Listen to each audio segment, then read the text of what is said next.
Fala pessoal, tá começando mais um 5 Coisas Geo, onde você aprende as 5 coisas mais importantes de um tema de geografia que você precisa saber. E o tema de hoje é transição demográfica do mundo e do Brasil. Bora começar? Primeira coisa, o que é transição demográfica?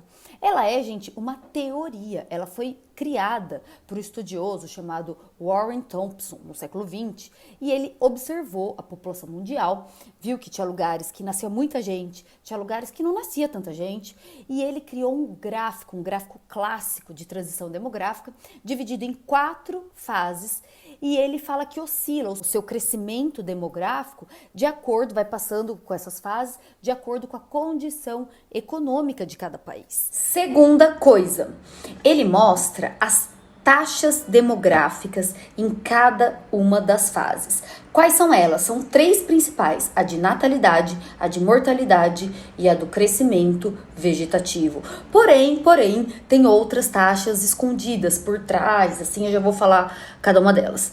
Mas vamos focar nessas 3 que são as que aparecem no gráfico. Resumindo, a taxa de natalidade é o número de nascimentos, a taxa de mortalidade, o número de mortes, e o crescimento vegetativo é a diferença entre essas 2 taxas. O quanto nasceu, tira o quanto morreu e você vê quanto que cresceu a população no ano seguinte. Terceira coisa, as fases. Então vamos lá, primeira fase, pessoal, a taxa de natalidade está muito alta e a de mortalidade também. Então nascia muita gente, no Brasil no caso, durou mais ou menos até 1930, onde o Brasil era predominantemente rural, né? Então as pessoas tinham muitos filhos, filho era meio considerado mão de obra, não tinha tantos métodos contraceptivos, né? Educação sexual, as pessoas tinham realmente muito filho. E por outro lado, morria-se muito, então a taxa de mortalidade também era muito alta, porque as condições sanitárias não eram as melhores no campo, não é? Então o crescimento vegetativo era baixo. Nascia muito, mas também morria muito, crescimento vegetativo baixo. Segunda fase, as pessoas começam a se mudar para cidades, o Brasil no caso, a partir da década de 30, 1930 até 1940, uma industrialização tímida ainda, mas o Brasil começou a se urbanizar. E as pessoas mudando para a cidade, as condições de vida começaram a melhorar, então elas morriam menos. Por outro lado, elas ainda tinham muitos filhos. Essa segunda fase durou dos anos 30 até 1980, mais ou menos. Foi uma época de um grande crescimento vegetativo. Muita natalidade, baixa mortalidade, crescimento vegetativo alto, boom demográfico. E a terceira fase é a que o Brasil atualmente está. A gente tem um Brasil consolidado, um Brasil urbano, as mulheres entraram no mercado de trabalho, teve uma disseminação de métodos contraceptivos, um uso muito grande. Filho não é mais considerado mão de obra, né? E sim despesas, gastos. A mulher no mercado de trabalho faz um planejamento familiar. E as pessoas morando na cidade, num Brasil bastante industrializado, começaram a ter menos filhos. Então tem uma redução da taxa de natalidade.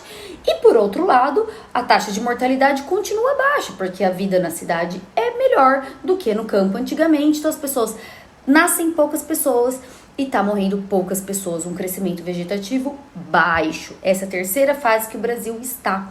A quarta e última fase, o Brasil não chegou lá ainda, são os países desenvolvidos, por exemplo, da Europa Ocidental, o Japão. Aqui a gente tem baixíssimas taxas de natalidade, uma excelente qualidade de vida, as pessoas não têm mais filhos e a taxa de mortalidade também é muito baixa, a expectativa de vida é muito alta, as pessoas vivem bem, vivem muito, então a gente tem um crescimento vegetativo ou muito baixo, ou nulo, ou até mesmo negativo.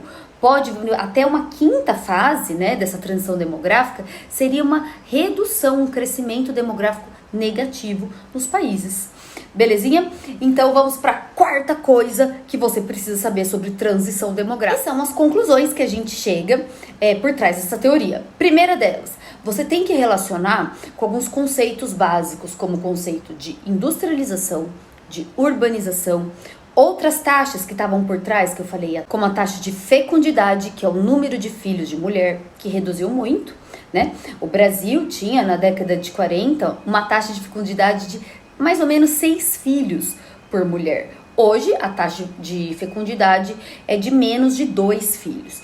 Então, reduziu bastante, né? A taxa de expectativa de vida, que é o quanto as pessoas vivem, o número médio de anos que as pessoas vivem, ela é dada ao nascer, ou seja, quanto mais melhora a qualidade de vida do país, mais ele enriquece, mais o seu nível de desenvolvimento econômico sobe, mais desenvolvido se torna um país, né? Mas para o fim do gráfico da transição demográfica ele se encontra a quarta, quinta fase com uma bem baixa taxa de natalidade e bem baixa taxa de mortalidade e bem baixa taxa de crescimento vegetativo. E a quinta e última coisa que você precisa aprender sobre transição demográfica é, na verdade, uma observação importante sobre o Brasil. Fique bem claro, pessoal, que o Brasil, ele nunca deixou de crescer a sua população. A população brasileira sempre só cresceu ano a ano. Porém, o que vem acontecendo? O ritmo de crescimento brasileiro deu uma diminuída, deu uma desacelerada. Então a gente continua crescendo, mas no ritmo menor. Saiu o censo agora no meio do ano, a população brasileira é de 203 milhões de habitantes, tem crescido comparado ao último censo, porém bem mais devagar até do que se esperava. Então foi isso, galera. Muito obrigada pela atenção de vocês. Espero que vocês tenham gostado desses 5 coisas gel. Beijos, bons estudos. Tchau!